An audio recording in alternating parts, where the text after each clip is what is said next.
Hi friends, welcome to Binvi mom recipes. ఈరోజు మన ఛానల్లో వడల పిండి లేకపోయినా సరే ఎంతో టేస్టీగా సింపుల్గా ఇడ్లీ పిండితోనే వడలు ఎలా ప్రిపేర్ చేయాలో చూద్దామండి. ఈ వడలు అయితే పైన క్రిస్పీగా లోపల సాఫ్ట్గా చాలా చాలా బాగుంటాయి. వీటిని ప్లెయిన్గా తీసుకున్నా బాగుంటాయి. నేనైతే వీటిని దహి వడగా ప్రిపేర్ చేశానండి. చాలా చాలా సాఫ్ట్గా వచ్చాయి. చూసారు కదండి ఎంత పర్ఫెక్ట్గా వచ్చాయో. అయితే ఈ టేస్టీ వడలు ఎలా ప్రిపేర్ చేయాలో చూసేద్దాం రండి.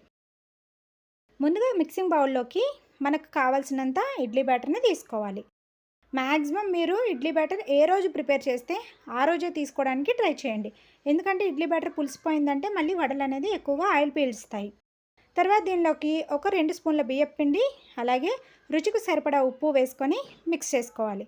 ఎందుకంటే ఇడ్లీ బ్యాటర్ కాస్త పలుచగా ఉంటుంది కాబట్టి దీనిలోకి మనం బియ్యపు పిండిని వేసుకొని ఈ విధంగా వడల పిండి మాదిరిగా కలుపుకోవాలి. ఇలా చక్కగా బ్యాటర్ కన్సిస్టెన్సీ ఈ విధంగా ఉండాలండి. ఇలా ఉంటే సరిపోతుంది.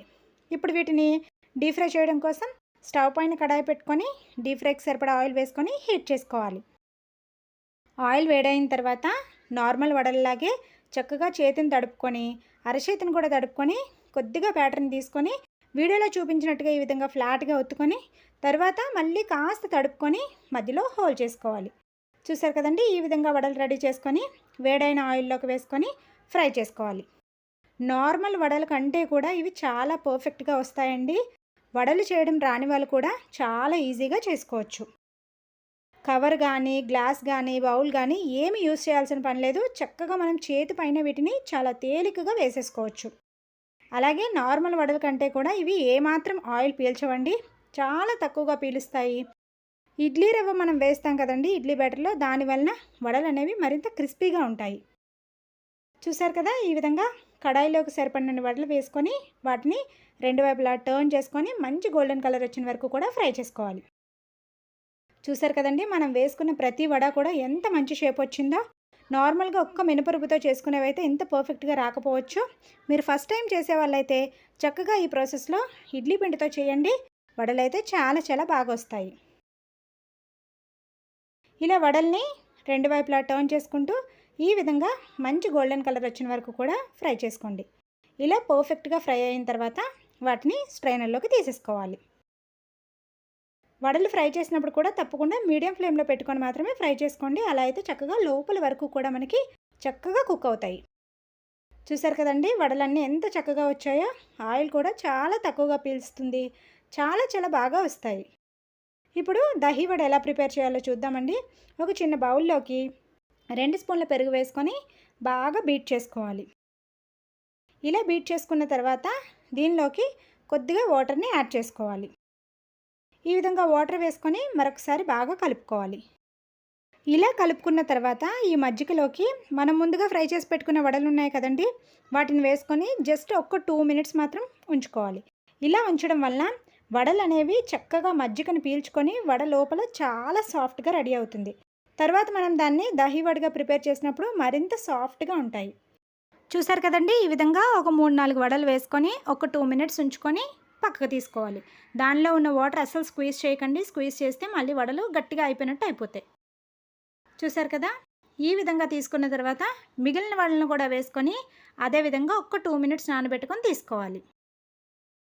ఇలా చేసుకున్న తర్వాత వేరొక బౌల్ని తీసుకొని దహి వడకి కావాల్సిన పెరుగుని తీసుకోవాలండి. నేనైతే వడల కోసం 1.5 కప్పు పెరుగుని తీసుకున్నాను. తర్వాత దీనిలోకి ఒక 1/2 కప్పు వాటర్ని కూడా వేసుకొని బాగా స్మూత్గా మిక్స్ చేసుకోవాలి. ఎంత బాగా మిక్స్ చేస్తే మనకి టేస్ట్ అంత బాగుంటుంది. కావాలంటే విస్కర్ అయినా యూస్ చేయండి. యూస్ చేసుకొని మాత్రం బాగా స్మూత్గా మిక్స్ చేసుకోండి. తర్వాత దీనిలోకి కొద్దిగా మాత్రమే సాల్ట్ని యాడ్ చేసుకోవాలి. ఇలా కలుపుకున్న పెరుగుని మనం ముందుగా సోక్ చేసి పెట్టుకున్నాం కదండి గారెల్ని, వాటిలోకి ఈ పెరుగుని యాడ్ చేసేసుకోవాలి.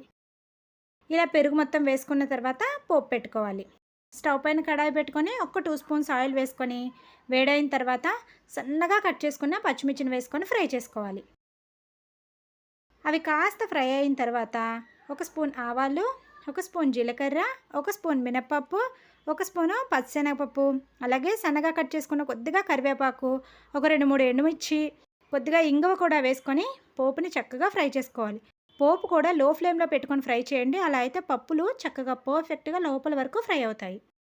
తర్వాత దీనిలోకి సన్నగా కట్ చేసుకున్న కొంచెం కొత్తిమీర, అలాగే గ్రేట్ చేసి పెట్టుకున్న క్యారెట్ వేసుకొని జస్ట్ ఒక్క నిమిషం మాత్రమే ఫ్రై చేసుకోవాలి. చూసారు కదండి, పోపు ఈ విధంగా ఫ్రై అయిన తర్వాత ఈ పోపు వేడిగా ఉన్నప్పుడే మనం ముందుగా కలిపి పెట్టుకున్న పెరుగు వడల్లోకి ఈ పోపుని యాడ్ చేసుకోవాలి. ఇలా పోపు అంతా కూడా వేసుకున్న తర్వాత బాగా కలిసేలాగా కలుపుకోవాలి. అంతే అండి, సింపుల్గా చేసుకున్నా సరే టేస్ట్ అయితే చాలా చాలా బాగుంటాయి. తక్కువ ఆయిల్తోనే మార్నింగ్ బ్రేక్ఫాస్ట్ ఈ విధంగా ప్రిపేర్ చేసుకోవచ్చు. నచ్చితే మీరు కూడా ఒకసారి ఇలాగా ట్రై చేసేయండి. వీడియో నచ్చితే తప్పకుండా వీడియోకి ఒక లైక్ చేయండి. మీరు లైక్ చేయడం వల్ల ఈ వీడియో అనేది చాలామందికి రీచ్ అవుతుంది. అలాగే ఇలాంటి మరెన్నో ఇంట్రెస్టింగ్ రెసిపీస్ కోసం తప్పకుండా మన ఛానల్ని సబ్స్క్రైబ్ చేసుకొని పక్కనే ఉన్న బెల్ ఐకాన్ హిట్ చేసేయండి. Thank you for watching.